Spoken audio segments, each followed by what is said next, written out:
What is the science of leadership? Why is it important to distinguish between self-oriented, other-oriented, and system-oriented leadership?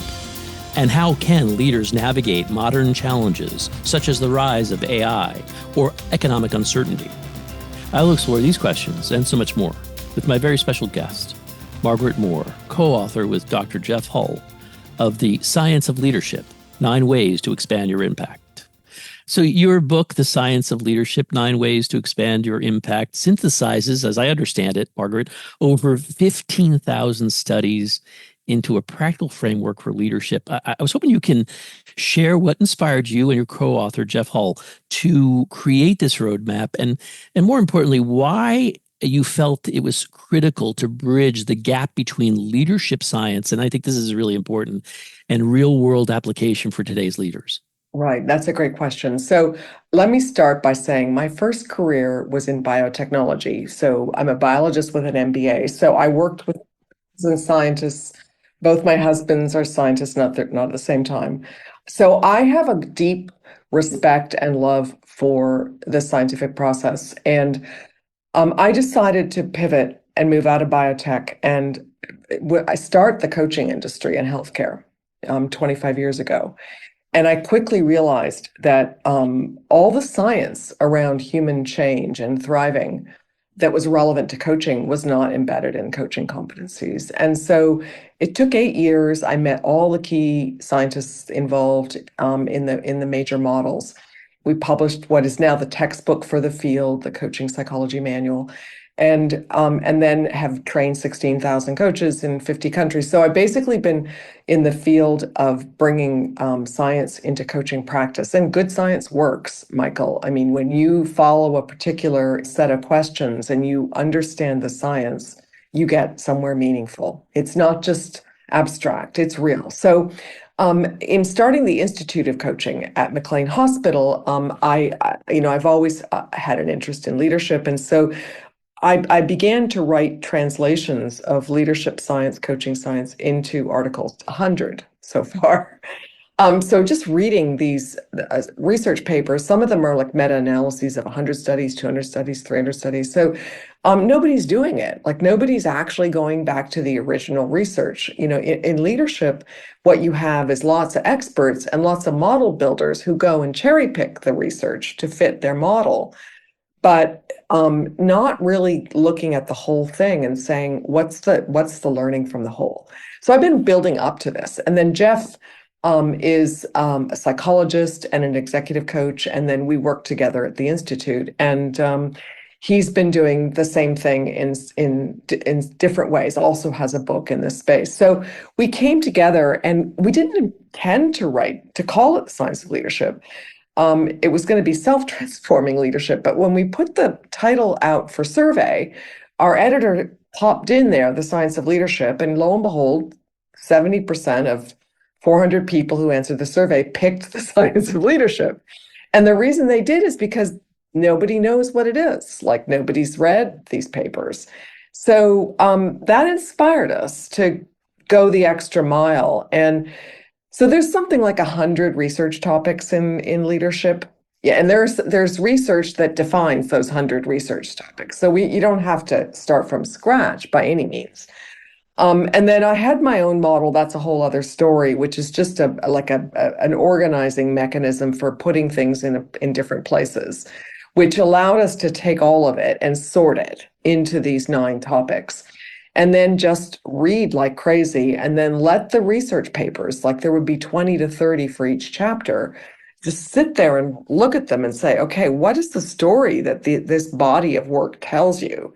And then to write that. And then we linked our wealth of coaching stories to those principles. And it turns out, as coaches, that we're already working with all these topics. So, you know, there's a natural kind of alignment. So yeah, so it's really the aim is to get the objective, you know, as objective as we can be about leadership phenomena in front of people, so they realize, yeah, that worked not everywhere in every moment, but that there's legs behind that because there's 212 studies on humility and leadership, and this is what they all together say. So it was a a love of the science, an interest and a, not being afraid of it, and diving in and coming out the other side with an understanding that you just can't get any other way. So it's a privilege to put this together, and it's a joy to see people light up when they say, oh, that's what works and that's what doesn't work. Yeah, it's a great story in that regard. And what I like about your book that you and Jeff put together is the real world application of some of the theory, and it's really practical. And and to get to that, your book organizes leadership, Margaret, into 9 capacities across 3 levels. And I want to explain it: self-oriented, other-oriented, and system-oriented levels. Could you walk us through this quote unquote tree of good leadership model and explain how it progresses from leading oneself, which is important, I think, is a foundational importance, to leading systems like teams and organizations? Yeah, good. So using the tree, which we didn't use in the book, by the way, that got left aside, but I like it. So let's go back to it.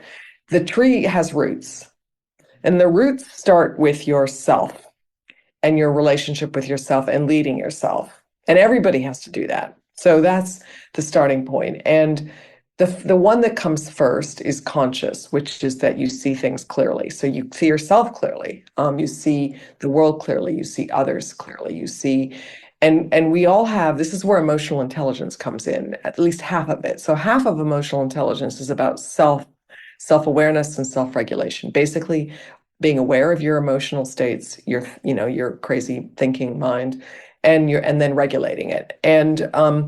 And being conscious means that you're not governed by your mental activity in your prefrontal cortex.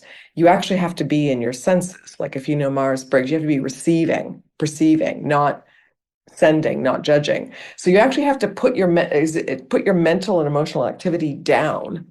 This is why we've got mindfulness training, so you can actually just experience the way things are and see things clearly. So that's conscious. And then, of course, leaders need to take all this noise, ego noise, fear, anger, irritation, stress, well, all of it, and eventually integrate it and turn it into a quieter ego. And that's a process now that's getting to be understood. It's a kind of neuroplasticity. The brain does it naturally. So when you're angry one day and you wake up the next morning less angry, and then a year later you don't even remember what you were angry about, that's integration. You've gradually come to get other perspectives around the anger and realize that that wasn't a full understanding. You weren't seeing things clearly. And eventually, that settles, and now you see clearly. So you take this noise over time, and that means, one of the good things about aging is that the noise gets less and you see more clearly. So that's conscious. And that's, the roots of the roots. And then the next is authenticity, which is about caring, which is bringing your heart in. So your own values, what you care about goes deep too. That's roots. And what other people care about, which is different from what you do, also is their roots. And so authenticity is about understanding what's important to you, that's deep. And this is where, folks in government, like people in public service, this is where, in the military, at NASA, these folks, all of you have this deep sense of service, that it's really important to serve something bigger than yourself. And so that's where you would be authentic. And that's roots. And then the third thing is that it's pretty crazy being a leader, and agility is a way to describe the craziness. So in one minute you're in the fine-grained details, and then the next minute you're zooming out to the big picture. In one minute you have some bad news, the next minute you're putting forward a confident, posture. In one minute you've got this polarized opinion, and then you have the opposite, and you have to go back and forth. So all of that requires agility, emotional agility, cognitive agility, psychological agility, physical agility. So agility is another really core part of the roots. So let me just pause there for a second. That's the self-oriented capacities. That's great, Margaret. Great way to start it off with the self-oriented capacities. I wonder if you could elaborate more on the other-oriented and system-oriented, just to give us an introduction and a baseline to all levels. Okay, so let's do other next. So now other is now you've got yourself grounded and you're agile and you're calm and you're clear about what matters. You now then relate to other people, which is what leaders do. In fact, we all do. That's a fundamental to it's when we get to the system where leaders have the extra challenge. So we start with relational leadership, which is that relationships at work are important. It's, this idea that on your deathbed, you won't remember your work. The truth is, work is one of the greatest sources of deep, meaningful relationships. Even if you have to fire someone, even if some bad things come about, you still are working with people and growing together in a meaningful way. And so that starts with empathy, not like not feeling everybody's feelings all the time, because that leads to burnout, but resonating, like actually understanding others, listening deeply, creating safety and trust, all those things that then allow you to have influence.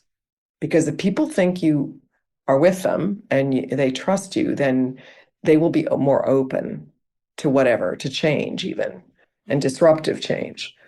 And then the way you help people in relationship matters. And there's research that shows that most people don't want to be helped most of the time. And of course, that means micromanaging is a bad idea.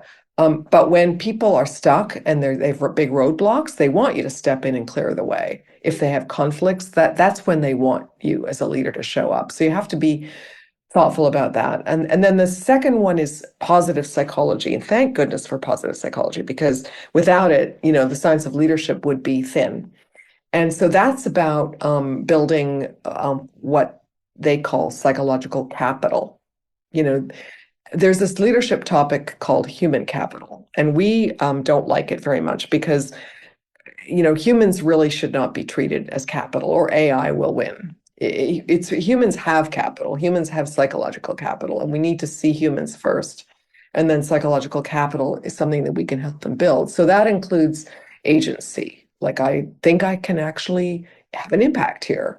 Competence. That's a major ruler of well-being, whether we feel competent or not.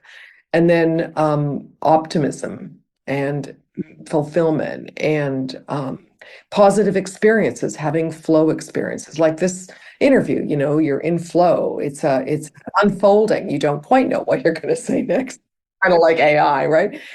And so you are strengthening people with positive. And then the third one is a new model called compassionate leadership, which you'd sort of say, well, you already did empathy. Why are you including compassion? But compassion is a broader, yeah, it's broader. And so I think it's the beginning of strategy, because compassion is also not about feeling. It's not mirror neuroning what others are feeling. You're actually understanding. Like, you understand where they're coming from. You might not agree, you might not even relate to it, but you respect it, even if you don't like them, which means that you can actually take in all of the diverse shareholders' interests, respect them, and weave them into visions, purpose, strategies that you can then bring out, and everybody resonates with them. So resonance is what happens with compassion. You create this sense that we're all resonating to the same wavelengths. We're all together. I mean, and you see this like with astronauts, right? You see this in the military. You see this in sports. You see this resonance. Boy, is that a beautiful thing when you see that. Like, that's leadership at its absolute best. Like, when everybody's, moving to the same music. In fact, I think compassion is similar to Howard Gardner's musical intelligence, harmony. Okay, so now you've got self, and now you've built out your tree with your others, and now you've got a system of trees. Okay, you got a whole bunch of trees, right? So what makes leading hard, and think about the government, is the hardest version of this because you're trying to impact an entire system, an entire country, even an entire, globe. So you want all of these capacities to ripple out. Policies are, everybody's good intention is the policy creates positive ripples, right? Nobody wants anything else but that, even if we all disagree on what is the right policy. So the first thing in this level, the hard level, is sharing. And in the workshops I've done so far with the book, and I have people rate the 9 from what they're strongest at to what they're weakest at. Shared is at the bottom. And it's at the bottom because it's the hardest one. How do you teach other people to lead? And there's a great story in the literature. It's a big paper in the strategy literature called Open Strategy, and it's a story of a big insurance company in Europe, like 50,000 employees, and their share prices had dropped. They're in crisis. Bring in a new CEO, and he decides the process will include 40 people on the front line. Like this is in the branches talking to customers who've never been anywhere close to the C-suite boardroom. And it takes them 4 months. They handpick these folks because they seem to be able to think strategically, but they sit down with the CEO and he's like impatient and is distracted because they don't know how to present their ideas. I mean, they have a gulf that's, a mile wide. But the CEO perseveres, and with the group process, they learn from each other, they make mistakes, they notice the CEO just turned off and looked at his phone.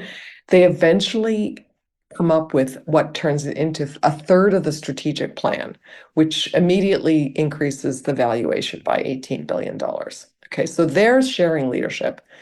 Not easy to get people on the front line. I mean, it's really, so this in the government, this is about getting out and talking to real people and then getting them to think like you think and then really contributing. And so, but it's worth it. It's hard, it's worth it. And then the next one that is, we don't recommend that everybody gets here, but servant leadership, and actually this is probably the one that fits best with government now that I think about it, because it's about serving others and putting yourself second. Now, the healthy psychological state isn't total sacrifice like Mother Teresa. It's this balance of it's a quiet ego where you've got strength, your esteem is robust, your competence is robust, you command attention in the room in a not in a controlling way, but in a like, oh wow, that's a powerful force there. And at the same time you're there to serve others. It's sort of like this balance 50-50. And that's really the ideal in servant leadership, where you're strong, you don't disappear, but also you're strengthening others in a profound way. And so that takes psychological maturity, because most of us really don't, even when we retire, we still have a noisy ego. Most of us don't get the ego noise to go until we're, close to the end of our lives. So that's servant. And then the last one, which is my favorite, which is why we wanted to call the book Self-Transforming Leadership, is transformational leadership. Now, it's been around since the 80s, and you could say it's kind of old and tired and out of fashion, but it's a model that never goes out of fashion, because the basis for transformation is changing minds. And you change minds by expanding people's perspectives. So let's say they have 2 perspectives on something and you want to make sure they've got 8 or 9. And by the time they get there, they start to see things differently and they shift to another perspective. And that's what transformation is. You simply just, you literally, it's like if you ever took any chemistry, you've been at one orbital and now you move up to the next one. And there's probably some neural network, phenomenon here that we can't see, but we literally are moving ourselves up in terms of understanding and insight. And that is transformation. All the struggles and trials that we go through lead us to transforming our minds and ourselves. And so when you look at the transformational leaders out there, the in the tech industry, and I won't name any names because they're controversial, but they are transformational leaders. They may not have the rest of the capacities, but they do need to know how to dream big, create a big vision, get people to go along, and do things that were everyone said were impossible. That's transformational leadership at its best. You do what's not possible because you decide you're going to get there. So that's the list. It's quite a list. Yeah, and it does encompass just about everything.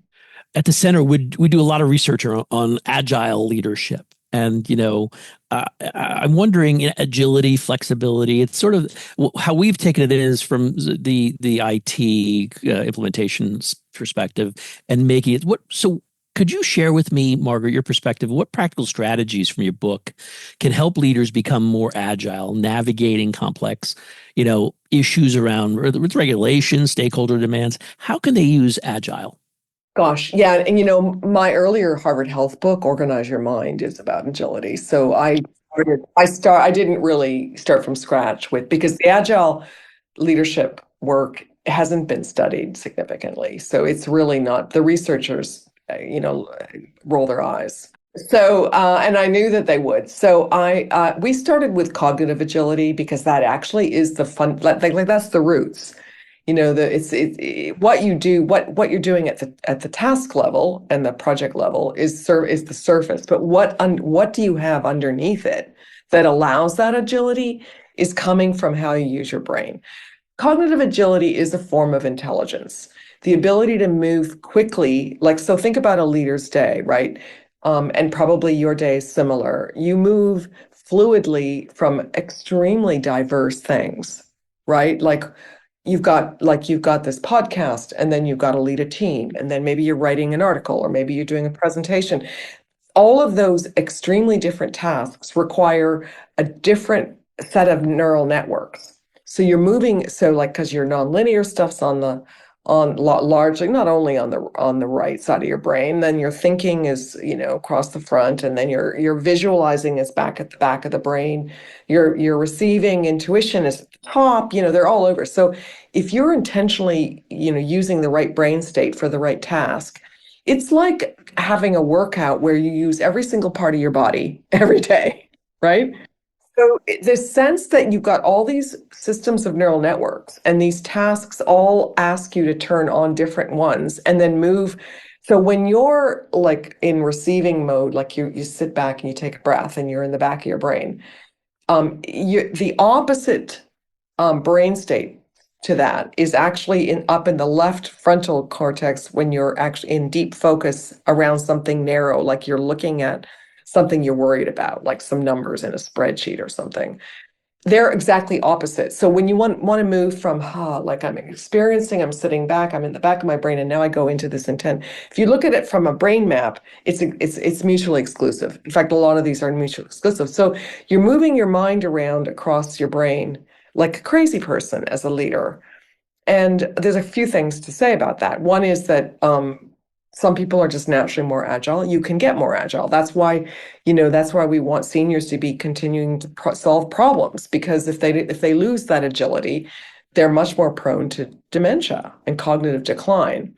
So we want to be agile. We want to create work lives that are agile, but they consume an enormous amount of brain energy. And so you're depleted quite quickly. So by the end of the afternoon, you might find yourself giving into your impulses, whatever, eating something, whatever you would, online shopping, whatever.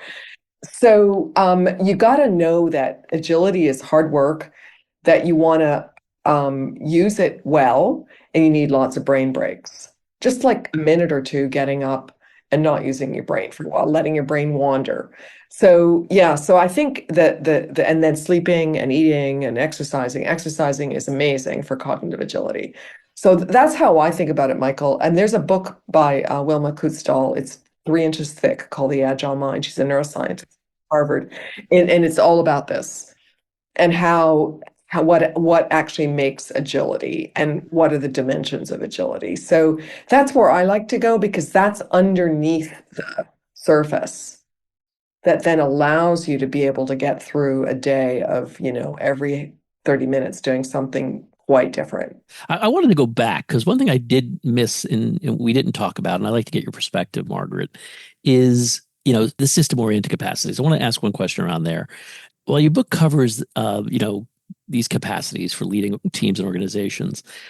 I was wondering if I could ask you to highlight maybe one or two key practices from the system oriented capacities you lay out in your book that could help government leaders, in this case, government leaders, drive transformation and innovation in these large, complex agencies they run. Yeah. So I'm going to come back to the exercise we have everybody do in chapter 1. Okay, so transformation, organizational change, it fails most of the time. We know that. Even, plenty of government policies don't live up to their hopes and dreams because there's a lot of resistance. You see it, right? There's a lot of counter forces. There's heavy winds. And so what you want to do to drive transformation is to slow things down for a bit. So let's say, you pick your new policy, it doesn't matter what it is. And you've got a team of 100 people and you want them all to be on board. And you're frustrated because you've got, you've got this 12 people. They're the ones that helped you formulate it, and you got a lot of other people, naysayers. And so the thing, and this brings in a lot of the capacities, the thing is to see clearly that there's a multitude of perspectives on this. And the way the Japanese do this well, the way to move everybody forward is to take the time to weave in all the perspectives into the final policy. And in fact, you want to get as many perspectives on the table as you can. You want to welcome the counter perspectives because there's some nuggets of truth in there that if you properly address them and they get into the policy, the statutes or whatever format it is, it's going to make the policy work better. So you recognize that all the counter forces are actually your friends. And then you go, however you do it, in groups, individually, you intentionally ask people for the reasons why this won't work. And you get all of those on the table, all of them. The more, the better. All the downsides, all the problems, and you're not political. You don't, you're not saying this group's got, it's just being difficult. You actually welcome every single counter force, every single one. I've been through this so many times, Mike, and it's such hard work because you just want to get over it. You just want to get it done. And then somebody comes like, hey, what about this? What about this? So what you want to do is you want to actually lean in and unpack. So what is it that you're concerned about? Let's unpack it. What does it look like? Why, what makes this happen? Why is it the case? What would shift it? You get this deep understanding of all the counterforces. That's agile, real agile. And it's real compassionate and it's real transformational. And then when you finally get to the final product, the policy, you've covered, 32 counterforces, 44, whatever. I mean, that's why the government puts out RFIs. They want to get all of it in. But you take the extra months, even though it takes a bit of extra time, not years, but it's an intense. But believe me, by the time you're done, you'll have something beautiful. And you know what? Everybody will be engaged. Nobody will be working against you. And that comes back to that earlier story I told you about the CEO. So that to me is like, as hard as it is, as hard work as it is, probably the most important thing I can share today is that it's worth the effort listening to the counter forces, not knee-jerk rejecting them, not because they're not people you like or respect, actually taking it all in, processing it all, and turning it so that everybody has their fingerprints on it, that you can see this person's concern is there and they're smiling because now it's in there and it's covered. And you know what, Michael, you can do it. It is possible I mean, people say you can't make everybody happy, but you can sure make most people happy if you put the time in. And you don't want it to happen after you've launched the policy. I mean, it's so crazy. We put stuff out there and then we get all this reaction and we say, and all that says is you just didn't cover the bases before you finished the work. And so that's, I'm so glad you raised that, Michael, because that is the hardest thing to do as a leader is to listen to all of it and respect all of it and work with all of it. And believe me, you will have something amazing. This has been a special edition of the Business of Government Hour, a conversation with authors, with Margaret Moore, co-author with Dr. Jeff Hull of The Science of Leadership, 9 Ways to Expand Your Impact. Be sure to join us next time for another informative, insightful, and in-depth conversation on improving government leadership and its effectiveness. Until then, subscribe, download, and listen to the entire interview at Apple Podcasts, Spotify, Audible, or on your favorite podcast app. And as always, at businessofgovernment.org.